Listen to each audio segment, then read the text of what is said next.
క్రీస్తునందు ప్రియులారా, ఈ ఉదయకాల సమయంలో మనము దేవుని నామంలో ప్రార్థించుకుంటూ కొద్ది సమయాన్ని గడుపుదామండి. దేవుడు మనకిచ్చిన ఈ సమయాన్ని బట్టి దేవాతి దేవునికి వందనములు. లేఖనములో మనకు అత్యంత శక్తిమైన ప్రార్థనలో ఒకటైన ప్రార్థన ఎబ్బేజు ప్రార్థనతో ప్రారంభిస్తామండి. ఇది చాలా చిన్న ప్రార్థన, కానీ విశ్వాసంతో కూడిన ప్రార్థన కాబట్టి దేవుని యొక్క ఆశీర్వాదాలు మరియు రక్షణ కొరకు ధైర్యంగా ఎలా అడగాలో మనకు చెప్తున్నది. కాబట్టి మీరు వింటున్నప్పుడు, ప్రార్థిస్తున్నప్పుడు ఈరోజు ప్రార్థన మీ జీవితంలో కృపను మరియు నెమ్మదిని, సమాధానాన్ని కలుగజేస్తుందని నమ్మచ్చు. వాక్య భాగంలోనికి వెళ్ళుచాం.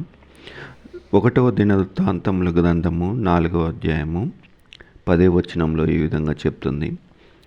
ఎబ్బేజు ఇశ్రాయేలుల దేవుని గురించి మొదపెట్టి నీవు నన్ను నిశ్చయముగా ఆశీర్వదించి నా సరిహద్దులను విశాలపరచి నీ చెయ్యి నాకు తోడుగా దయచేసి నాకు కీడు రాకుండా దానిలో నుండి నన్ను తప్పించుమని ప్రార్థింపగా దేవుడు అతని మనవి చేసిన దాన్ని అతనికి దయచేసెను.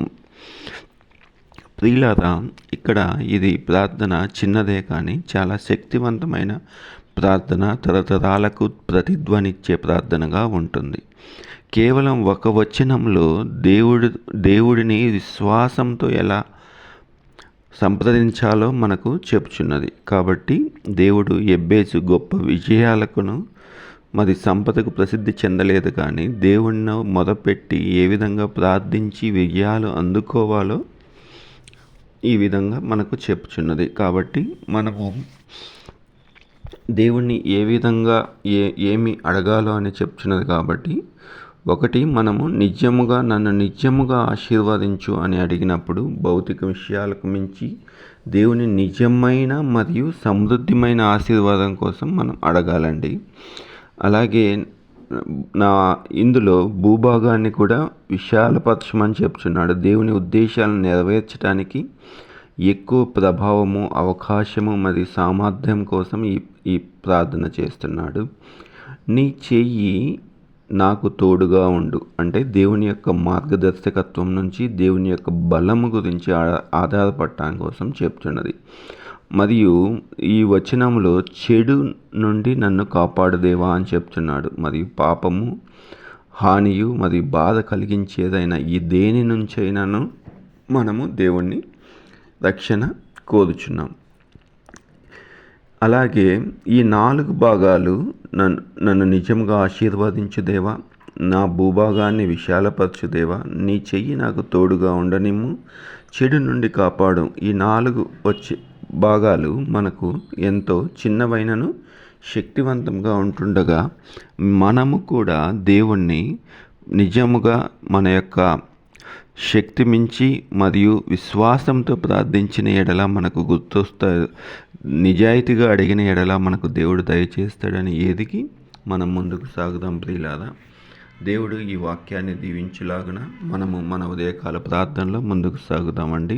అందరూ కళ్ళు మూసుకున్నట్లయితే 2 నిమిషాలు ప్రార్థించుకుందాం.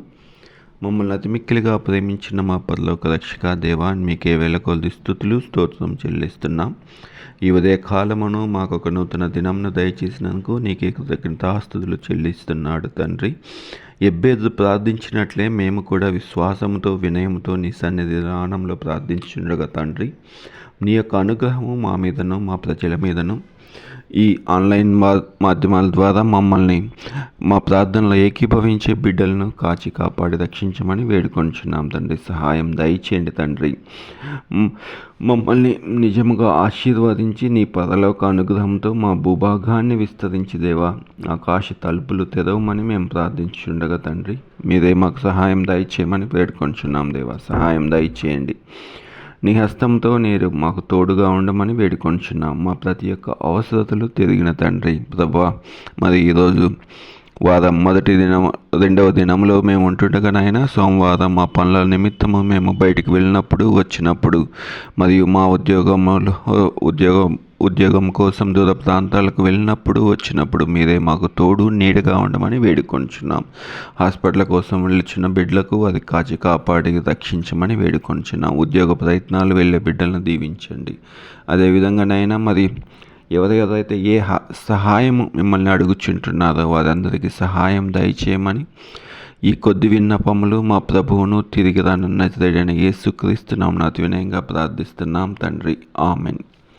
ప్రియులారా, ఎబ్బేజు ప్రార్థన రోజంతయు మనకు ఆశీర్వాదంగా ఉంటుందని కాబట్టి, దేవుని హస్తం మీతో ఉంటుంది కాబట్టి, ఆయన మీ మీద ఆశీర్వాదం మీ మీద ఉంటుంది కాబట్టి, మీరు ఎబ్బేజు ప్రార్థించినట్లే మీరే కాపాడమని వేడుకొంచున్నాం. ఈ కొద్ది మాటలు దేవుడు మిమ్మల్ని దీవించునుగాక.